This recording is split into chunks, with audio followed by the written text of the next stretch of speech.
authors have had as great an impact on the minds of our children in this generation as Lois Lowry. Please join me on Books Alive as I sit down to talk to Lois Lowry about her Newberry Award-winning book, The Giver, and several other of her wonderful, thought-provoking books. That's coming up next on Books Alive.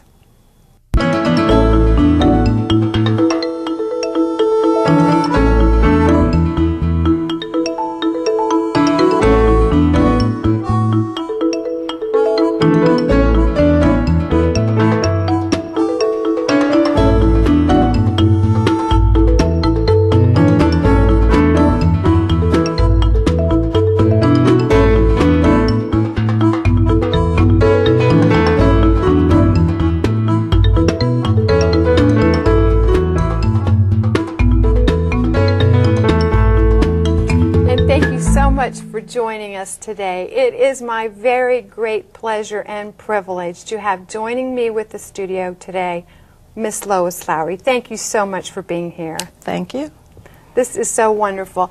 So, Lois, it's how many years have you been writing now? Oh, I almost hate to tell you. Since 1977, books. Before that, I wrote for magazines. So that's 31 years. 35 books. Wow, 31 years and 35 books. That is absolutely fabulous. So, when you first published this book, A Summer to Die, this would have been 1977? 1977. I was 40 years old. It took me a while to get around to doing what I now so love doing. Wow. And how did that feel to actually get this published? One of the things that happens when you first publish a book, can I borrow it from you for a minute, is that you get to see the cover of it for the first time.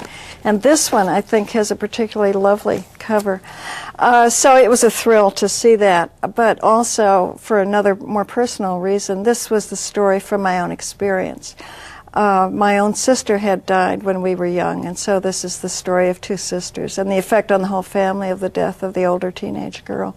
So I was very close to this story. I think a lot of writers starting out, perhaps for a first book, will draw on personal experience, and I certainly did. And that makes this book special to me. Oh, it was really wonderful. It's one I didn't know. I had to, I found this one when I was doing research. And then the second one that I read of yours, Find a Stranger, Say Goodbye. Is this autobiographical? No, this book came about because of some friends of mine. Now, this was written in 1977, published in 78, so it's a long time ago. I had a friend at the time who had been adopted when she was 5 months old. Something interesting that she told me, I guess I believe it because she told it to me. She said she could remember having had a different name. Wow. At any rate, when she was an adult, she was my age, suddenly she got a call from the woman who had given her up at birth. It was very unusual in the 70s for people to reunite with their birth parents. And so this is a story of a girl at 17 who attempts to do that. Now, of course, it's not at all uncommon. And I think it was at the end of this book that you were making this statement, or maybe you have the character thinking about the fact that, well, that's what it's all about. You sort through everything and then you figure out what you're going to relinquish. And I guess both of those books really, I felt that. And perhaps that's true in almost all my books, and it's, I think, true in all of our lives. In this case, the girl has had a fantasy of what she would find when she makes this search. And she does find something that's not exactly what she had hoped for, but parts of it she will keep and treasure, and other parts of that fantasy she now will relinquish. And of course, this is the way we all spend our lives, is discarding bits and pieces of fantasies that we've had. Well, that's a great statement. Where's our friend Anastasia? Here she is. I'm glad she's your friend. She's mine as well. She is absolutely drop-dead hysterical. She's what, 10 years old? 10 years in the first book. This is just fantastic. Now, you wrote this one in the 70s also. Yes, and a kind of funny thing. People have often asked me who was the model for Anastasia. Was she like me when I was a kid? And no, I was an introvert and very shy. She's a very outgoing, self-confident child. But at the time this was written, Jimmy Carter was President of the United States. His daughter Amy was about 10. Being a presidential child, she was often in the public eye, and I used to watch her with a kind of bizarre interest. And she misbehaved often in public, the way my children did. So I had a great love of Amy Carter, and that's who I envisioned when I wrote this book. I've never met Amy Carter, never been able to tell her that. That is fantastic. Well, as I read this, I reread this, and I went back and remembered that, gee, you picked up some really controversial issues in this, and not to mention some controversial language. Sorry about that. One four-letter word on page 97. And I would not do that today. At the time I wrote this in the 70s, my daughter helped me with that one particular chapter in which the child sits in on her father's college class that he's teaching. And my daughter wrote the dialogue, which I asked her to, of what college students would respond when asked a particular question. And one of them says, "I think it's a crock of bleep." And so that's in the book. And the publisher didn't object, and the reviewers didn't notice or object, but over the years people have begun to notice it. My goodness, this book has a bad word in it. If you wrote it today, would you put it in? No, I wouldn't. I would put it in, excuse me, if it were a necessary part of the plot. I wouldn't back off from that. In this case, it isn't. It would have been easy not to use it. Okay. My favorite part of this is when she gets the crush on Washburn Cummings and goes down to the drugstore under the watchful eye of the proprietor, and she's got Cosmo, and she's reading the quiz, "Is it love?" and answering the questions, do you want to stop seeing other men? Do you want to start fulfilling his fantasies? She's 10 years old. Yeah, well, we were just talking about relinquishing fantasies. Maybe she's ready to do that. Yes, she deals with some adult issues in this book, but in a humorous way. This is one of the funniest books I have had the pleasure and to I read. should add, there are 8 more books about her. Oh, that's right. She gets a little older, but she remains funny, I think. And you wrote it, how many years ago, and yet it rings true today, that voice. Except that. Yeah. Her father uses a typewriter, and the time is not too far distant when kids reading a book see typewriter, they won't know what that means. Isn't that kind of spooky? Well, here's a sort of a kissing cousin, Miss Yeah, Gooney for Bird younger Greene. kids, but again, it's a kid who was not at all like I was. Here is a child who is outrageously self-confident and who arrives. I should add that when I was a kid, I was a military family child, so I was often the new kid in a school, shy, head down, looking at the floor, mumbling. This child arrives after school has already begun in October, and walks into a second grade classroom wearing pajamas and cowboy boots. And she says, I'm your new student. I want a desk right smack in the middle of everything. So she's really a character I created because it's what I wished I could have been. And that's true of many of my book characters. She's wonderful. And I love what you teach about character and setting and everything as you go along. Teachers like these books. There are 4 of them now because they always have little teaching devices, but inserted into the story so that kids don't feel as though it's a textbook. Not at all. No, you want to be her. The new one, not yet out, but soon to be out, teaches about writing poetry. Oh, it's great fun. Oh, that's cool. Well, she is just terrific. And what would you say? Read to 5s and 6s? Oh, read certainly, alone? yeah. Okay. Yeah. It's all set in a second grade classroom, and so older kids can read it to themselves, but teachers use it in kindergarten for She's second as grade. spunky as Junie B. Jones, but without some of the attitude, I think. I mean, she's got real strength of character. Well, Yeah. I hope so. She's pretty cool. All right, Lois, let's pick up Number the Stars here. This one impressed the heck out of me, not only because it won the Newberry, but because when I thought about it, and I thought about when you had written it, 1989, I think, I thought it had to have been one of the very few books for children about the Holocaust. I think there are a lot of them now, and certainly it's a topic that kids need to learn about. The wonderful thing about this book in those terms is that because it's set in Denmark and deals with things that actually happened in Denmark, the atrocities did not happen. The story is a very uplifting one because the Danish population saved their Jewish population. They showed enormous integrity and courage in doing so. So that's what this book is about. And it's a good way to introduce a very difficult topic to kids without having to brutalize them with the stories of things that happened in other places. And you mentioned previously that there was a friend of yours that had grown up in Denmark. My friend Anastasia, her maiden name was Henriksen, a good Danish lady. I met her in the United States when she lived here, but we were the same age, and we talked about our childhoods. And she had grown up in Copenhagen under the Nazi occupation at the same time that I was growing up in small-town Pennsylvania, affected by the war because my father was in the Pacific, but not affected the way she was in a country that was occupied by the Nazis. It was she who told me the story of what had happened in Denmark.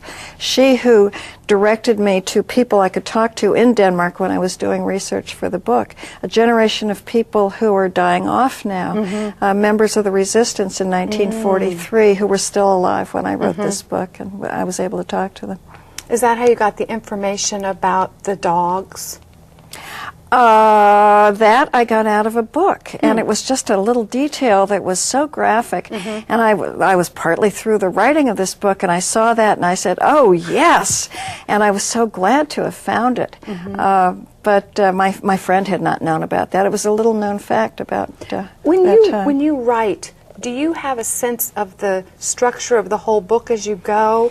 Do you know the end when you start, or do you just get there? I usually know the ending when I start, and of course I know the beginning, and I've already made the acquaintance of the main character in my imagination. But it's getting from point A to point Z that I make up as I go along, and that's the hard part, of course, making my way through that middle. Knowing where I'm going, but not at all sure how I'm going to get there. It's a little like driving to Denver. Do you write every day? I do when I'm home, yeah. I have an office in my house. I'm there at my desk every day. It's my favorite place to be. Oh, fun. Do you write on the computer? Yep. Yep. The Silent Boy. The Silent Boy, which incidentally, the title, we haven't talked about titles, and that's a whole other topic. I write the title last. And the title of this book was The Touched Boy, because it's told through the eyes of a young child about a boy who is different. We would call him autistic today. But in those days, it's said in the early part of the 20th century, early 1900s, he's referred to as touched in the head, and the child thinks of him as the touched boy. Book was finished, book was about to be published, when the sales force at the publishing company said, "We can't sell a book called The Touched Boy. It sounds like sexual abuse." So I had to change the title, and it's not really accurate because he's not silent, but it was the best I could come up with. It's a wonderful story about standing in somebody else's shoes and truly understanding the world from their perspective. I mean, her insights really give her the information she needs when they get to that critical point. It doesn't save him, but it changes things. Yes. Yeah, I thought that was really phenomenal. And what about the photograph here? Yes, and let me show you something that you're probably not even aware of. The publisher did this wonderful Oh, wow. my grandmother's sister was a photographer at the turn of the century, early 1900s. A real renegade. Her parents were probably wringing their hands over Mary. She went to New York and became a photographer. And when she died, because I had by then become a photographer, she left me all of her old photographs. And this was one. She sadly left me no information. So here I had this photograph of this fascinating-looking boy who appeared to be troubled in some way, and I had to make up his story. And it all just came to you? Slowly. Slowly. Speaking of photographs, let's look at this photograph. This is the giver. Yeah, this wonderful man was a man I had photographed for a magazine article. He was a painter who lived on an island off the coast of Maine. And by the time I wrote this book some years later, he was long dead, but I had kept his photograph because he had such a wonderful face. Oh, he is the giver. Yes. Oh, yeah. that is so wonderful. So you won the Newberry for this one, 93? 1994. So you wrote it in 93. probably wrote it in 92 and it was published in 93. There are always these increments, yes. All right. Well, this is just the most wonderful book, and I heard you speak at a conference last summer, the ALA conference, and you talked about a teacher in South Carolina. Could you share that story? Sure. It's a very touching story, but it's one of many that I've had from teachers. I frequently get emailed. Anybody can email me through my website, and I hear so often from teachers, and most often about this book. But the one you're referring to was a teacher who told me that she taught 8th grade in a very poor area of South Carolina, very rural. And she was reading this book a chapter a day to her 8th grade class.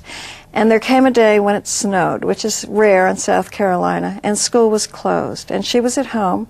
Her phone rang. She said it was the most troubled, disruptive boy in her class. You can picture an 8th grade boy who's a troubled boy. I somehow picture him tall with big feet sticking out in the aisle, looking very bored throughout the day.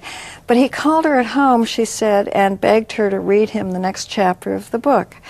Said he couldn't go another day without knowing what happened next. So she said she almost wept, but she sat there on the phone, and I don't mean she sat on the phone, you know what I mean. She sat there with the phone and read the next chapter to this boy. Who knows what that meant to him, but I hope it made a difference in his life. It certainly made a difference in hers, and when she told it to me, it made a difference in mine as well. It's good to be reminded of the importance that books can have in the lives of kids. Oh, absolutely. The culture that the society that you have here, it's a world where the people are not asked to make decisions. It's a world where the people don't have to feel very deeply. Do you hear much from kids about that? I don't think they notice it in the same way you did. They're intrigued by the society, and of course it was conscious on my part that I tried to write it in a way that would seduce the reader gradually into thinking this would be a great place to live. There is, after all, no crime and no poverty and no divorce and no alcohol. There aren't even any cars, and the kids are polite to each other, and everything works very well. And I tried to make it seem like a really good place. And there are many things about it that are. And then I introduced very gradually, and I hope with some subtlety, the underbelly, the fact that they had made terrible compromises to achieve this. And in a way it's a cautionary tale because today, of course, it's one of the things that we grapple with in our country and with our government. How many compromises we're willing to make in our own freedom in order to achieve a feeling of safety and security. Wow. Well, this is such a powerful book. Now, there was something about a girl and a tattoo. Oh, okay. Yes, I hope she's not out there. Well, I mean, maybe she is. It doesn't matter. I got an email from a young woman, not a teenager, but maybe 20, who wanted my permission. She said she didn't know how copyright law applied, but she sent me a passage, I've forgotten which one, from The Giver, and she was about to have it tattooed on her shoulder. And I didn't know how to answer. I didn't think copyright laws prevented that. As a parent, I wanted to prevent it. But I do hope she chose a good passage so that since she's going to have to live with it a long time. That is wonderful. She's an artist with your artistry there. That's really great. Well, there's not much loss in this book. I mean, the receiver knows about loss. You have a lot of loss in a lot of the other books here. It's something I think that I've had to, as everyone does, had to deal with in my own life, the loss of my sister, later the loss of one of my own children in an accident. And it's one of the things within the world of The Giver that they've not had to experience any anguish. And of course my feeling is that unless we experience sadness, we can't truly appreciate its opposite. We can't be happy unless we've known what it's like to be unhappy. So it's one of the compromises they've made in that world. Now this has become a trilogy, I understand. Oh good, here's Gathering Blue. And my favorite part of this is how she, with her ability to weave as an artist, she's going to have the blank space where she can, as an artist, create the future. and the singer can do the same thing. And I wondered if you could talk about that a little bit. It's a complicated book, so it's pretty hard to describe what you're beginning to describe. But basically, this is a young girl who is orphaned and has to find her place in this very primitive and somewhat brutal society of the future, a place where, because of catastrophic events, they've lost all their technology. And she has a particular gift in her hands. You refer to it as weaving. It's actually embroidery that she does. Yes. And so they, ordinarily, having an orphaned, and as a matter of fact, she has a physical handicap, having such a girl, they would have put her to death in this world. But because she has this gift, they keep her on, and her role is to continue embroidering on this robe, which portrays the whole history of the world. And she, therefore, has the capacity, because she has this almost magical power, to change history, as artists can, I think. I'll just add one spooky little thing, that within this artistic embroidered piece, there is a description of what has happened to the world to have caused it to regress so. And it's a description of the destruction of the Twin Towers. And the really spooky thing is that I wrote it before that event happened. I have no explanation for that, but people certainly noticed it and pointed out to me. Oh, I read that, and the hairs just stood up on my arm. It was just an amazing thing, and I wondered how you felt about it. Well, I still don't know quite how to feel about it. I'll add one other thing, that at the end of this book, this girl has the opportunity to leave this place where she has not been well treated and has been coerced into doing things she doesn't want to do. And she chooses to stay. And kids reading the book frequently say to me, why didn't she leave? She has this other chance. But I think it's kind of invigorating that a kid has the power to change things and elects to try to do that. It's the same thing Jonas does at the end of The Giver. Very powerful. All right, let's pick up the third book in the trilogy here, The Messenger. And I really thought long and hard about the trademarks in this book, and how the line about how the most dangerous things that you trade away are the things you cannot see. I haven't reread this in a long time, so I have to think back. But part of the plot of this book, and this is a third community, and in fact, if you buy the box set, there are maps that I drew of the three communities. Kids like to have those. And in this particular place where this boy lives, his name is Matty, and where in fact Jonas, now an adult, lives as well, there is an odd ritual that goes on, run by a kind of sinister character called Trademaster. And people, when they choose to, can go to him and make a trade for something they want. And it's usually something terribly shallow. I mean, this is the picture of our own culture. People want stuff. And in this particular community, they have to trade away some part of their own self, some part of their personality or their character. And so they're sacrificing bits of their important bits of their character in order to gain stuff. There's a lesson to be learned there. Oh, I loved it. I thought it was very appropriate for our times with all the name brands and everything. I'm going to reach over here and grab our good friend Gossamer. I did not do that cover. I've done the others with photographs, but I couldn't figure out how to do a cover incorporating a creature who is in the book who is translucent. And of course, somebody at the publishing company figured out exactly how to do it. Oh, cool. And this one has a whole new life, doesn't it? This one is, I have adapted to the stage. It'll be opening in Milwaukee and Portland, Oregon in the fall. For me, that was an exciting enterprise because it's learning a new craft, which I had not previously known before. And where did the idea come from for this one? I always have a hard time identifying where ideas came from, but I can tell you that my mother is long dead now, but there was a time when she had had a stroke, and for 4 months she was out of it, for lack of a better phrase. She was in a nursing home, and she didn't recognize my brother and me. And my brother was one time visiting, And she was crying, and she said to him, "Dorothy's baby has died. Dorothy's baby had died." And my brother recognized it. When we were kids, my mother's best friend was named Dorothy. She had no children. Suddenly she was expecting a baby. We were all thrilled. Mother began knitting, and then Dorothy's baby was born, but only lived 4 days. So my brother said to her, "Mother, are you with Dorothy? Dorothy, are you seeing her, or are you remembering her?" And my mother said, looked at him, he said as if she were an idiot, and said, "In the dream world, it doesn't matter."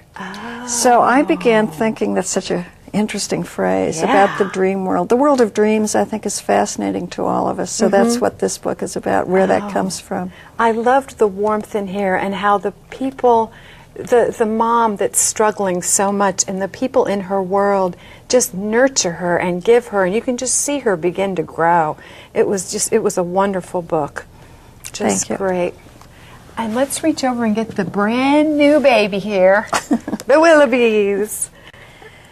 Hilarious. Oh, thank you. I loved thank it. You. You can imagine what fun it was writing Absolutely. this. And what I was drawing on, of course, was my own childhood reading, which those old classics, and some of them are still wonderful, but they are filled with cliches.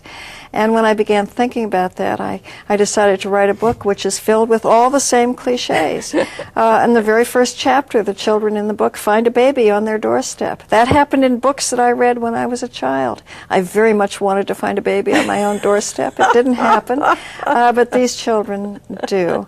And so there are all the standard characters. There's a nanny, and there's a benefactor, and all of that. There are also, I should add, terrible, terrible parents. All of my other books have wonderful parents, but there are terrible parents in this book. And the kids decide they would be better off being orphans, and they set about to bring that about. And succeed, I might add. And I have to ask you if you have read any Lemony Snicket, because when I read this, I thought of him.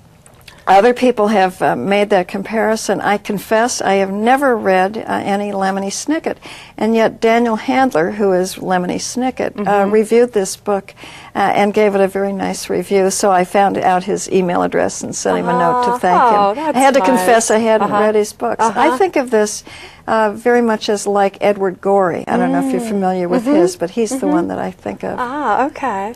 All right. Well, it has a sense of the fun of the Snicket books, but you know, I mean, it's a different animal. But it did put me to mind. I'm going to have to go read one of his get books. One. Yes, yes, yeah, absolutely. Yeah. Well, it was just great.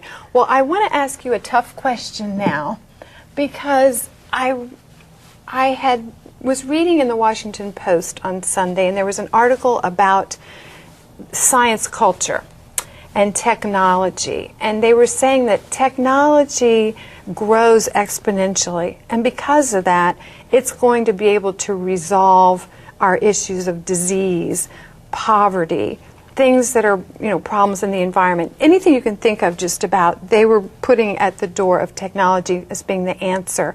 And, you know, looking and having read these books, I wondered what you would respond to that. I think that's an issue that the book The Giver raises. In The Giver, it is a community of people who have found the technology to solve all of those problems. In doing so, though, they've lost their humanity. So I think our task, and more the task of our children and grandchildren, will be to embrace the technology, enhance the technology, and hang on to the humanity. Oh, that's great. That's a great answer. That's wonderful. Well, Lois, thank you so much for being here today. Thank you so much for these books. I wish we could have put all 35 on there. There were others that I read that buried. I would have liked. Yeah, I would have knocked them down. But they are just fantastic, and the range is just amazing. So, as always, I'm going to encourage you all to come into the library. We have so many of her books, and there's really something here for boys, for girls, for adults, people of all ages. And as always, come see us at the library.